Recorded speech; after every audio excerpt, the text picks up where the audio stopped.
बाजारातून दूध, पनीर, तूप, गूळ किंवा मसाले खरेदी करता, पण हे सर्व पदार्थ खरंच शुद्ध आहेत का? हा प्रश्न आता विचारण्याची वेळ आली आहे. कारण दुधाच्या नावाखाली काही वेगळंच विकलं जात असेल, पनीरमध्ये दुधाऐवजी स्वस्त पदार्थ वापरले जात असतील आणि गुळातही साखर मिसळली जात असेल, तर आपण रोज खातोय तरी काय? आपल्या ताटात येणाऱ्या अन्नाबाबतचा हा प्रश्न आता गंभीर बनलाय. नेमकं आपल्या ताटात काय येतंय, कोणत्या पदार्थांमध्ये भेसळीचा धोका जास्त आहे आणि बाजारातून अन्न घेताना आपण कोणती काळजी घेतली पाहिजे, या सर्व प्रश्नांची उत्तरं आजच्या व्हिडिओच्या माध्यमातून जाणून घेणार आहोत. नमस्कार, मी किरण, तुम्ही पाहताय डिजिटल प्रभात. पूर्वी दुधात पाणी मिसळलं की भेसळ झाली असं आपण म्हणायचो, पण आता काही ठिकाणी दुधाचं प्रमाण वाढवण्यासाठी स्टार्च किंवा इतर स्वस्त पदार्थ वापरल्याचे प्रकार तपासणीतून सिद्ध झालेत.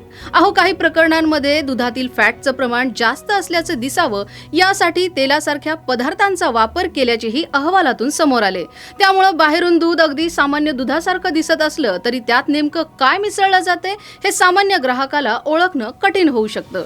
पनीर बाबतही असंच घडते. आपण बाजारातून पनीर घेतो आणि ते दुधापासून बनवलंय असं गृहीत धरतो. मात्र काही अन्न सुरक्षा तपासण्यांमध्ये पाम ऑइल, स्टार्च आणि इतर स्वस्त घटक वापरून पनीर सारखा पदार्थ तयार केल्याचे प्रकार आढळलेत. आता हा पदार्थ दिसायला पनीर सारखा असू शकतो, पण तो पारंपरिक पद्धतीने दुधापासून तयार केलेला पनीर असेलच असं नाही. त्यामुळे पनीर घेताना त्याची गुणवत्ता आणि विक्रेत्याची विश्वासार्हता महत्वाची ठरते. बरं, दूध आणि पनीरवरच ही भेसळ थांबत नाही बरं का. आरोग्यदायी समजल्या जाणाऱ्या गुळातही अशीच भेसळ दिसून येते. आपण साखरेपेक्षा गुळ आरोग्यासाठी चांगला आहे असं समजून गुळ वापरतो, पण काही ठिकाणी गुळामध्ये प्रमाणापेक्षा जास्त रंग, साखर आणि इतर पदार्थ मिसळल्याचे प्रकार समोर आलेत. त्यामुळे गुळ दिसायला आकर्षक आहे आणि चवीला चांगला आहे एवढ्यावरच तो शुद्ध आहे असं मानणं योग्य नाही. आणखी एक महत्वाची गोष्ट म्हणजे अन्नाच्या गुणवत्तेचा प्रश्न केवळ छोट्या दुकानदारांपुरताच मर्यादित नाही.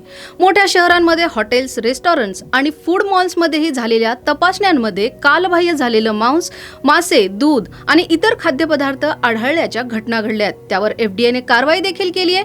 काही ठिकाणी खराब झालेलं अन्न साठवून ठेवल्याच्याही घटना घडल्यात. त्यामुळे एखादं हॉटेल मोठं किंवा प्रसिद्ध आहे म्हणून तिथे मिळणारं अन्न सुरक्षितच असेल असं गृहीत धरता येत नाही. आता ऑनलाईन किराणा खरेदीचंही प्रमाण मोठ्या प्रमाणावर वाढले. घर बसल्या काही मिनिटात दूध, पनीर, मसाले किंवा पॅक्ड असलेले फूड आपल्या घरी येतात.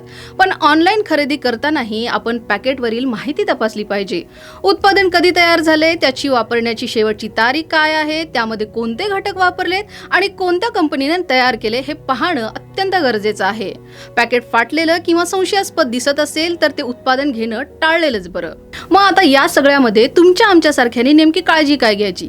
तर सर्वात आधी स्वस्त आहे म्हणून कोणताही खाद्यपदार्थ खरेदी करू नका. पॅकेट बंद वस्तू घेताना उत्पादनाची आणि एक्सपायरीची तारीख तपासून घ्या.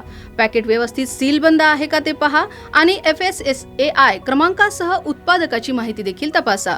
दूध, पनीर किंवा इतर कोणताही पदार्थ संशयास्पद वाटत असेल तर तो खाणं टाळा. सोशल मीडियावरील सांगितल्या जाणाऱ्या सगळ्याच प्रत्येक घरगुती चाचणीवर पूर्णपणे अवलंबून राहू नका, कारण अशा चाचण्या प्राथमिक अंदाज देऊ शकतात, खात्रीशीर तपासण्या नाही. अन्न भेसळ ही केवळ ग्राहकांची फसवणूक नाही, तर त्याचा परिणाम आपल्या आरोग्यावरही होऊ शकतो. म्हणून आपण रोज जे खातोय त्याची गुणवत्ता आणि त्याबद्दलची माहिती जाणून घेणं महत्त्वाचं आहे. पुढच्या वेळी दूध, पनीर, गूळ, तेल किंवा कोणताही खाद्यपदार्थ खरेदी करताना फक्त किंमत आणि दिसणं पाहू नका. उत्पादन कुठून आलंय, त्याची माहिती काय आहे आणि ते विश्वासार्ह आहे का हे नक्की तपासा. आपण जे खातो तेच आपल्या शरीराचा भाग बनतं. मग त्या अन्नाच्या शुद्धतेशी तडजोड कशी चालेल? दूध असो, पनीर असो, गूळ असो की मसाले, फक्त स्वस्त वस्तू आहे म्हणून ती चांगली असेलच असं नाही.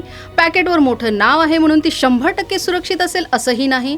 म्हणून पुढच्या वेळी बाजारात जाताना एक गोष्ट लक्षात ठेवा, किंमत किती याआधी गुणवत्ता किती हा प्रश्न एकदा स्वतःला विचारा. कारण भेसळ करणारा काही रुपये कमावतो, पण त्याची किंमत ही आपल्या आरोग्याला मोजावी लागू शकते.